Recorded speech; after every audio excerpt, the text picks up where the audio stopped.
अस्सलाम वालेकुम। आप देख रहे हैं नुमान खोखर यूट्यूब चैनल। आज की इस वीडियो में हम लाहौर के मशहूर gangsters, underworld don of Lahore, Lahore के मशहूर बदमाश रईस कालिया और हाफिज नूर का जिक्र करेंगे, जो कि लाहौर के नामवर गैंगस्टर्स थे और ये लाहौर के बड़े गैंगस्टर शाहिद मियों के ग्रुप मेंबर थे।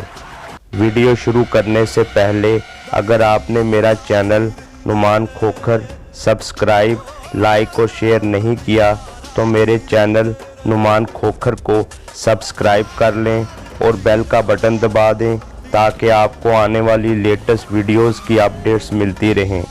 तो आइए वीडियो शुरू करते हैं।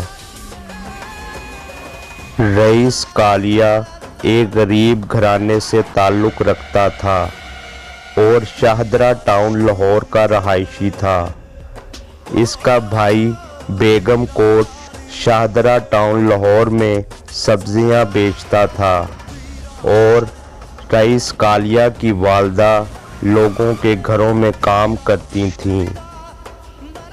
रईस कालिया का ताल्लुक़ QSF यानी कायदे आज़म स्टूडेंट फेडरेशन से था।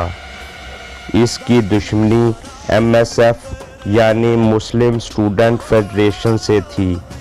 इसके अलावा और भी बहुत ग्रुपों से इसका झगड़ा चल रहा था। रईस कालिया लाहौर के मशहूर गैंगस्टर शाहिद मियों, आमिर भट्ट और ज़ुबैर गुल वगैरह का मुकदमा वार भी रह चुका था। रईस कालिया पुलिस को कत्ल, इक़दामे कत्ल, जग्गा टैक्स और डकैतियों की बहुत सारी वारदातों में मतलूब था। रईस कालिया के बारे में मशहूर था कि ये हर वक्त अपने साथ AK-47 यानी क्लैशनकोफ रखता था, जो बहुत कम लोग अपने साथ रखते थे। रईस कालिया के बारे में कहा जाता था कि वो बहुत ही निडर और बहादुर इंसान था और पुलिस वालों से बहुत खार खाता था। अक्सर जब पुलिस इसको गिरफ्तार करने आती थी तो ये AK-47 से उन पर फायर खोल देता था। रईस कालिया के बारे में सुनने में आया था कि इसको साबका लोकल गवर्नमेंट की सपोर्ट हासिल थी। मार्च 1989 में मीनारे पाकिस्तान में कोई जलसा था और इस जलसे में आला क़यादत मौजूद थी। इस जलसे में रईस कालिया भी मौजूद था, जो कि एक साबका MPA के साथ था। उस वक्त वहां पुलिस के SSP आए और साबका MPA को बोला कि रईस कालिया को इनके हवाले कर दिया जाए, तो रईस कालिया ने SSP पे क्लैशनकोफ तान ली थी और गिरफ्तारी नहीं दी थी। रईस कालिया एक गरीब फैमिली से ताल्लुक़ रखता था। जब वो जुर्म की दुनिया में आया तो उसने पीछे मुड़कर नहीं देखा। रईस कालिया को बहुत से सियासतदानों ने अपने मुख्तलिफ मकासद के लिए इस्तेमाल किया। रईस कालिया की बहादुरी का ये आलम था कि उसने उस वक्त के तलबा सियासत यानी कॉलेज की सियासत में शाहदरा टाउन लाहौर के डिग्री कॉलेज में जिस तलबा तंजीम का कब्ज़ा था, उसने बाद में MAO कॉलेज में कब्ज़ा कर लिया। रईस कालिया ने वो कब्ज़ा ख़त्म किया और इसने कब्ज़ा करने वाले को मार मार कर बेहोश कर दिया था और उठाकर कॉलेज से बाहर रोड पर फेंक दिया था। इसी तरह के एक और वाक़ये में इसने अपने मुखालिफ को कहा था कि मैं तुमको मार सकता हूँ पर मारूंगा नहीं, तुम यहाँ से भाग जाओ। पर रईस कालिया का मुखालिफ नहीं भागा, जिस पर रईस कालिया ने पूरा ब्रस्ट उसकी टांगों पे मारा था। रईस कालिया के बारे में बताया जाता है कि वो यारों का यार था।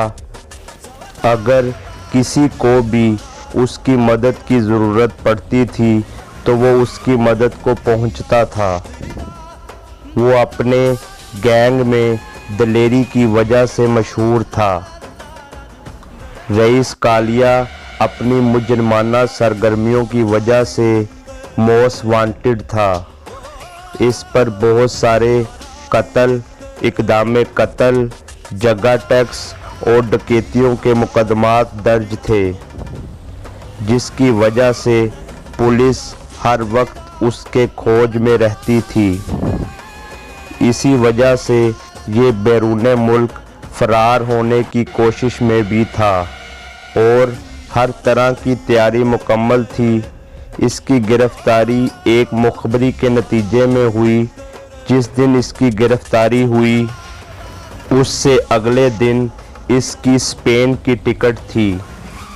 एक मुखबरी के नतीजे में कार्रवाई करते हुए पुलिस ने इसे गढ़ी शाहू लाहौर के करीब रेलवे क्वार्टरों से गिरफ्तार किया।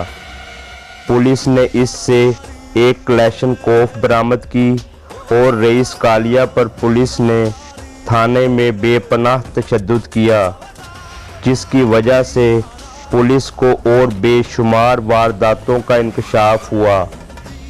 रईस कालिया की बहुत सारी वारदातों में हाफिज नूर भी इसके साथ था। हाफिज नूर लाहौर के मशहूर गैंगस्टर शाहिद मियों का राइट हैंड था। हाफिज नूर हाफिज कुरान था, लेकिन बदकिस्मती से जुर्म की दुनिया में आ गया। हाफिज नूर पंजाब का उस वक्त का बड़ा डकैत था। इस गैंग में शामिल अफराद शाहिद मियों, आमर बट, फिरदौस उर्फ फिरदौसी, दाऊद, परवेज़ उर्फ पेजा और रईस कालिया समेत बहुत से दूसरे अफराद शामिल थे। ये गैंग पूरे पंजाब में अपनी वारदातों के लिए पुलिस को मतलूब था। हाफिज नूर पर बहुत से कत्ल, इक़दाम कत्ल, डकैतियों और कार छीनने के मुकदमात दर्ज थे। हाफिज नूर ने बहुत अरसा जेल में भी गुजारा और बाहर आते ही ये सिलसिला दोबारा शुरू हो जाता। हाफिज नूर पुलिस को इंतहाई मतलूब शख्स था। आखिरकार लाहौर पुलिस ने इसे गिरफ्तार किया और इसे पुलिस हिरासत में बदतरीन तशद्दुद का निशाना बनाया। इस तशद्दुद की वजह से हाफिज नूर पुलिस हिरासत में मारा गया और इसकी लाश नहर में फेंक दी गई, जो कभी नहीं मिली। रईस कालिया को भी पुलिस ने पुलिस मुकाबले में मार दिया था, जिस पर उस वक्त की वफाकी और सूबाई हुकूमतों ने तहकीकात का हुक्म दिया और पुलिस बहुत मुश्किलात के बाद इस केस में क्लियर हुई। जुर्म की दुनिया ऐसी दुनिया है जिसमें इंसान धंसता ही चला जाता है और बाहर निकलने की जितनी भी कोशिश करता है इस दलदल में और धंसता जाता है। जुर्म की दुनिया में इंसान दाखिल चाहे जिस वजह से भी हो, उसके मुकद्दर में ज़िल्लत और रुसवाई ही आती है। या तो वो अपने दुश्मन की गोली का निशाना बनता है, या पुलिस के हाथों मारा जाता है, या फिर सारी उम्र जेल की सलाखों के पीछे सड़ता रहता है।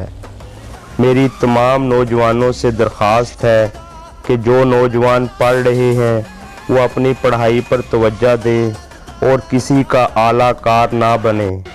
दुनिया बहुत जालिम है, ये किसी को माफ़ नहीं करती। मेरी तमाम वालिदैन से गुजारिश है कि अपने बच्चों की तालीम और तरबियत पर ख़ास तवज्जो दें और उन पर कड़ी निगाह रखें ताकि वो हमारे माशरे के मुअज़्ज़िज़ और बाइज़्ज़त शहरी बन सकें। आप देख रहे थे नुमान खोखर यूट्यूब चैनल। उम्मीद करता हूँ आपको ये वीडियो अच्छी लगी होगी।